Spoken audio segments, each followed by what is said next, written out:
So there's no doubt that pots and pans are incredibly important for your kitchen and everyday cooking. And on this channel, we spend a lot of time talking about different pots and pans, cast iron, carbon steel, stainless steel. But today I want to take some time to talk about the stuff that usually doesn't get all the glory. Really important accessories that are used in everyday cooking and even in professional settings that will really speed up your workflow. Let's dive in.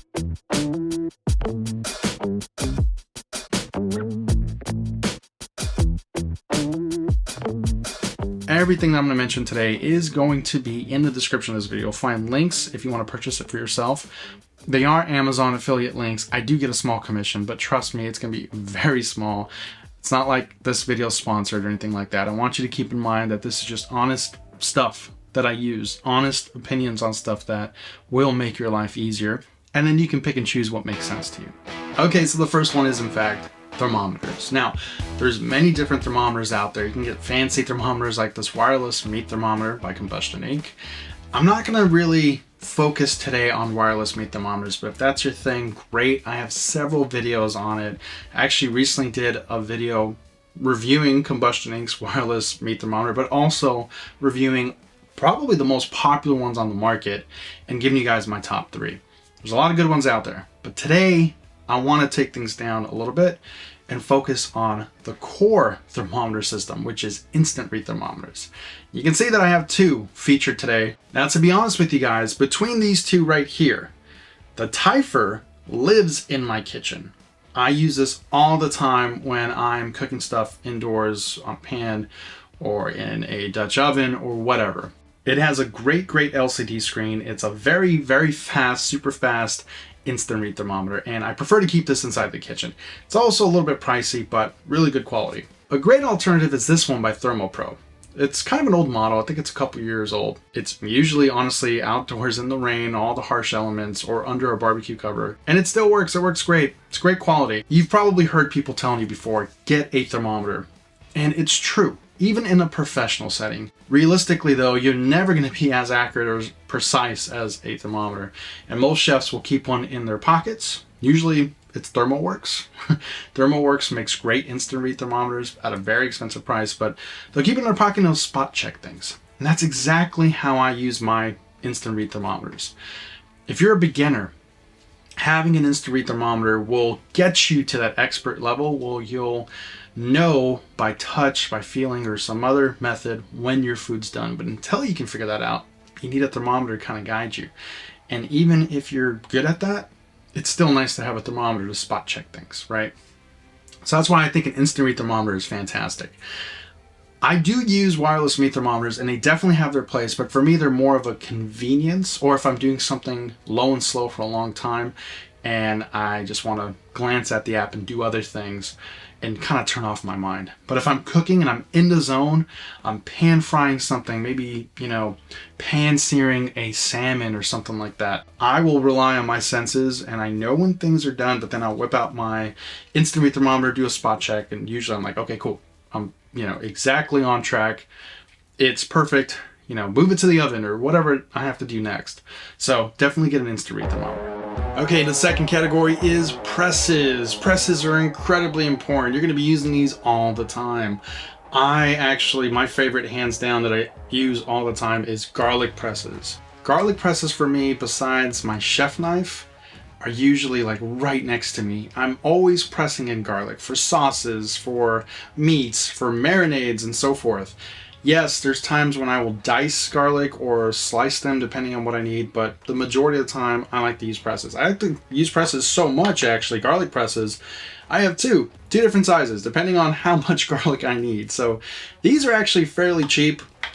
You can find the garlic presses anywhere between 10 to 15 bucks, maybe 20 bucks, depending on how big you need them. But I think they're a great investment. I've had this one. It's heavy duty, it's heavy, you can feel it, it's old. I've had this since I want to say the early 2000s. And I mean, they're indestructible. Stainless steel, it's not going to rust. It works really well. This guy I've had since about 2015. It's not as heavy duty as the other one. The next press you should consider, depending on what kind of food you like to make, is lemon or lime presses. If you've ever had to do ceviche, if you ever had to do something that required a lot of lemon, a lot of lime, maybe something Cajun, maybe like a crawfish dish, or if you're going to be making a lemon lime soup, something like that, where you have to squeeze out a lot of lemons and limes, this comes in incredibly handy. Stainless steel construction. It's been with me since probably 2010 or so, and it just works. And what I love about this is the simplicity. It's just simple to use, and you can get through a bunch of lemons and limes very, very quickly. Now, the last one is kind of a specialty thing, but I've grown to really love it over the years. This is a potato press. Now, you can actually use it for different things, but I like to primarily use it in potatoes. It has a really wide mouth, so you can fit a lot in there. But what's really cool about it is variable.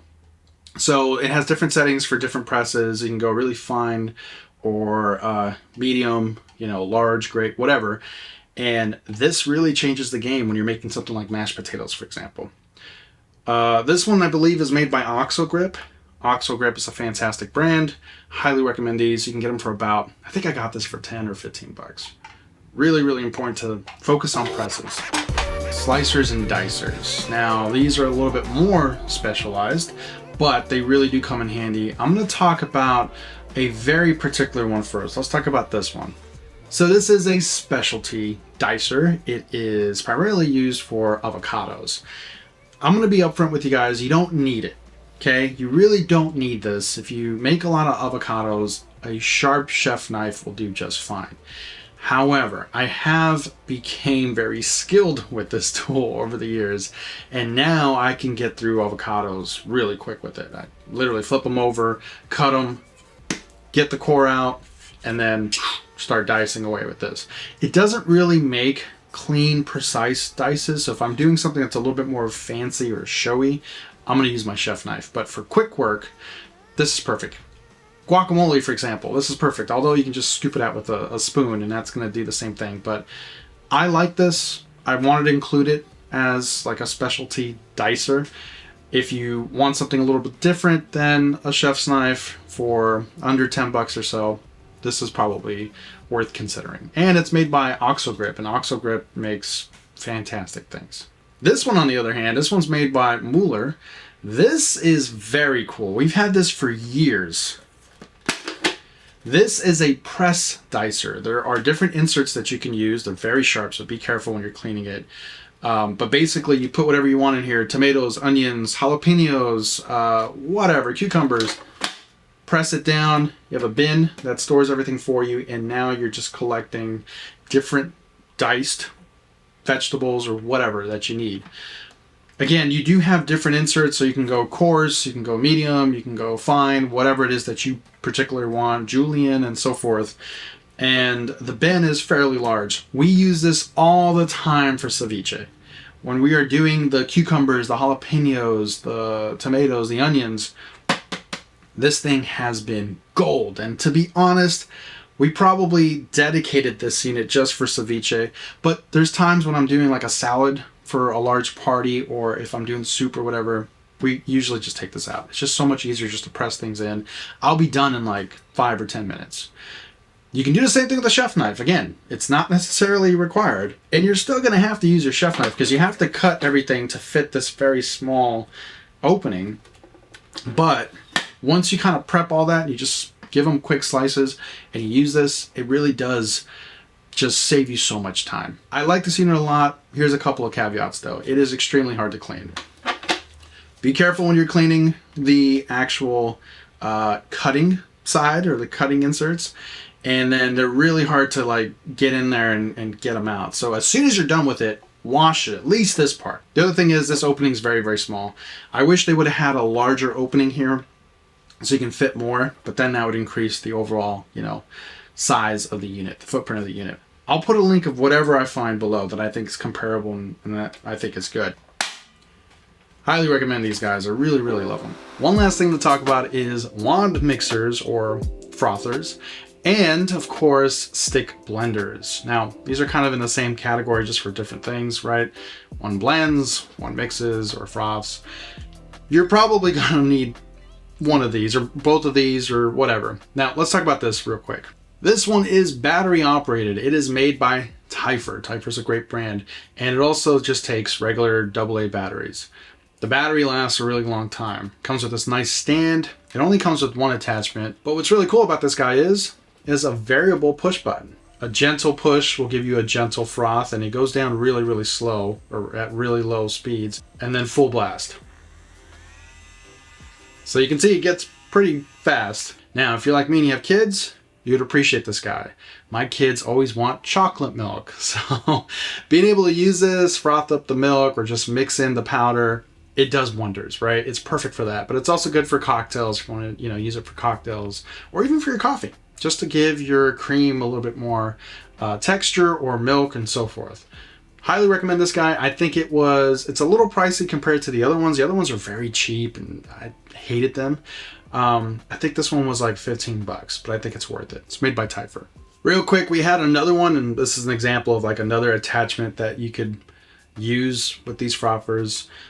This one, it always made a mess, and that was the big issue that we had with this guy. So there's a lot of these out there on the market. Get a good brand and get one that actually has a variable trigger that actually is variable. So now let's talk about this stick blender. This is again by Mueller. This is a stick hand wand blender.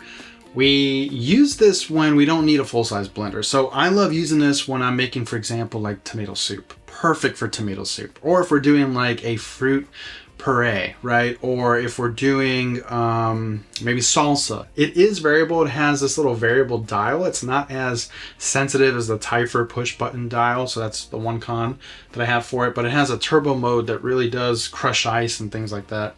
The blade's a little small, but it works fine. I really like this thing. You may not need a stick blender, but the wired ones are fairly cheap. I think this one was 25 bucks. With a coupon, and I think they usually sell for like 30. They now make them wireless. I know All-Clad has a fantastic one that's wireless, but it comes in at 100 bucks, I think, or maybe 150. Is it worth it? Maybe, but I found that the wired one has always been fine. So stick blenders. Highly recommend stick blenders. All right, now the last thing that I want to talk about is brands. So what if you're watching this video and you're like, hey Tom, this is all great and you gave me some great ideas. I want to find things on my own. I want to find something that works for me, something that's in the middle. Which brand should I consider? For the thermometer stuff or even the wand, mixer, frother, Tyfer. Tyfer's fantastic. I really like Tyfer in general. They don't have a lot of products. I mean, they're mostly focused on the big stuff, right? Air fryers, ovens, sous vide, wireless meat thermometers, and so forth. But Instant Read, highly recommend it. Thermopro is great for Instant Read as well. Thermopro has good stuff. If you want the fancy stuff, the professional grade stuff, ThermoWorks for thermometers. I really like Mueller. I think I'm pronouncing that right. Mueller, or something like that. They're an Australian brand, and they haven't necessarily taken off as much as like Cuisinart, for example, or some of these other well-known brands, but I think they're right up there. They're a good brand. They make good stuff, and most of the stuff that I buy from them is quality. Like I've never had an issue with their particular products. Highly recommend them. OxoGrip. OxoGrip is fantastic. Anytime I see anything OxoGrip, I buy it right away. OxoGrip just knows how to make things at a great price, high quality, with actual practical features that you're going to use. So OxoGrip is a great brand. Do your homework. If it's an off brand that you've never heard of, the price is too good to be true, like really good to be true, oftentimes it is. So be careful. That's it for me, guys. I hope you found this video informative. Leave me a comment below. Let us know if I missed anything, right? And if you have something in particular that you think is an absolute must, drop some links, help everybody out, and I will catch you in the next video. Take care, everybody.